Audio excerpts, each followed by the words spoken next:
Howdy y'all! Welcome to Adventures with Kendall. Today's episode is the last one in our series about the Transcontinental Railroad story. We'll be ending it in Ogden, Utah, for that is the home of the Utah State Rail Museum. We'll be learning about the Unspiking ceremony in 1942 and the causes leading up to that. We'll also go around and explore the Utah State Rail Museum and see its fine collection of railroad history, especially with the rolling stock out front. So let's get going and go to Ogden, Utah, and the end of our Transcontinental Railroad series together. All aboard!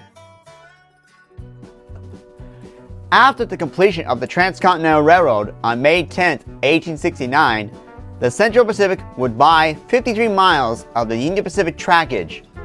They will later move much of the operations from Promontory to Ogden, Utah. Here, Ogden will become the transportation hub for the Transcontinental Railroad. The reason being was that Ogden was a large city in the state of Utah, while Promontory City was just a small little town in the middle of nowhere. But one big change to the railroad's history will come along. During the construction of the Transcontinental Railroad, the Union Pacific explored the idea of building across the Great Salt Lake. However, they used the surveyed route through Promontory Summit due to time and resources. Still, building across the Great Salt Lake was a popular idea. Then, in 1902, 33 years after the driving of the Golden Spike at Promontory Summit, the Southern Pacific, under the presidency of Edward Henry Harriman, would build the Loosen Cutoff. This new route would be 102 miles shorter than the Promontory route. This includes building a 12-mile structure across the Great Salt Lake. Currently, it uses a 12-mile long earth causeway, but when it was constructed, it used a wooden trestle. Opened in 1904, this new cutoff bypassed the original Promontory Summit route and the towns along it. After the opening of the Loosen Cutoff in 1904, traffic to Promontory Station declined, relegating the line to branch line service as the Southern Pacific's Promontory branch. Finally, the end had come for the Promontory branch during the scrap drives of World War II. An unspiking ceremony was held on September 8, 1942. Two people present at this ceremony were present at the original Golden Spike ceremony of 1869. 85-year-old Mary Ibsen was a 12-year-old cook's line helper in 1869. 90-year-old Israel Hunsaker was a track worker on the line during the original Wedding of the Rails in 1869. After this ceremony, the entire trackage to Promontory Station was removed and scrapped for the war effort. Today, the location is now the Golden Spike National Historic Park. Check out episodes 6 to 8 to learn more about this place. Anyway, let's head straight to Ogden to explore the Utah State Railroad Museum. I'm in the city of Ogden, Utah, in front of their Union Station. I'm about to learn more about the Transcontinental Railroad by exploring the Utah State Railroad Museum. Let's go! The original Union Station here in Ogden was built in 1869. The current structure was built in 1924. It is now the home of the Utah State Railroad Museum, the John M. Browning Firearms Museum, and the Utah Cowboy and Western Heritage Museum. There are great train exhibits within this building, including this impressive model railroad layout, along with a very impressive layout and the special locomotives on display outside. Now let's go inside and check out the Utah State Railroad Museum. I'm in the lobby of Ogden's Union Station. Like the other museums we've been to, this facility is a great place to learn about the Transcontinental Railroad. Here in the Utah State Rail Museum, you can explore the history of Utah railroading. This includes the driving of the Golden Spike at Promontory Summit, Utah, an exhibit about time itself, especially with the creation of time zones around the world by the railroads. And of course, the Wattis Dunk Model Railroad exhibit. Here, visitors can see HO-sized dioramas of railroading throughout the western states, including Utah, Nevada, and California.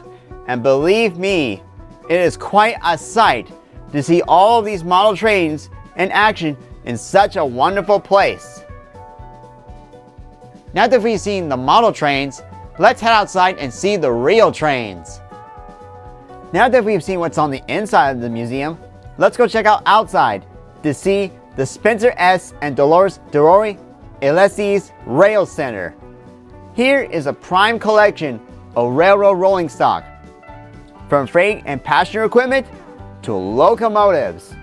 Most of them are from the Union Pacific, but it's great to see all this equipment in one place right now. Among the locomotives is Union Pacific 833, an FEF-2 class steam locomotive that was built by American Locomotive Company in 1939. With a length of 114 feet and 2 5/8 inches and weighing 894,960 pounds, after it was retired by the Union Pacific, it was originally donated to Salt Lake City in 1972 and was then transferred to Ogden in 1999 and obtained the distinction of being the largest locomotive in the United States to be moved by truck. If you ever wonder how big these engines are, here it is compared to me. Quite huge, isn't it? I'm 5 foot by 8 inches. The Union Pacific FEF-2 class steam locomotives had a top speed of 120 miles per hour. This made them ideal for pulling fast freight or passenger trains on the Union Pacific system. I'm standing next to one of 2 remaining Union Pacific gas turbines in existence. And look how huge it is! This locomotive is an example of Union Pacific's once large fleet of gas turbine electric locomotives that were built between 1952 and 1961, with this unit being part of the 3rd generation from 1961. Weighing at 849,212 pounds and carrying a power output of 8,500 horsepower, these locomotives are the most powerful single locomotives in the world. Mainly used to haul freight between Cheyenne, Wyoming and Salt Lake City, Utah, these locomotives were popularly known as Big Blows due to their exhaust. However, their other nickname was Bird Cooker for a very specific reason.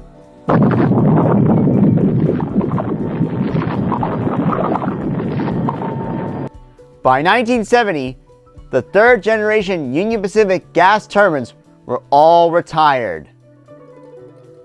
This particular example, Union Pacific X-26, is one of only 2 that have survived to this day. The other one is being on display at the Illinois Railway Museum in Union, Illinois. Speaking of the Union Pacific, here's an exhibit about the Loosen Cutoff. Here, visitors can see a piece of the original Loosen Cutoff trestle and read some fascinating information about it, including the reuse of the wood by the Trestlewood Lumber Company. Fascinating, isn't it? Anyway, it has been great spending time here at the Utah State Railroad Museum, but now it's time for us to go home. And this is where we'll end our Transcontinental Railroad story. Let's head back to the studio, folks.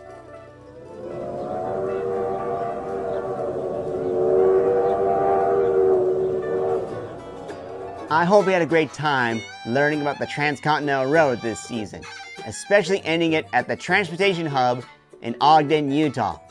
It was a blast learning about the story of the Transcontinental Railroad.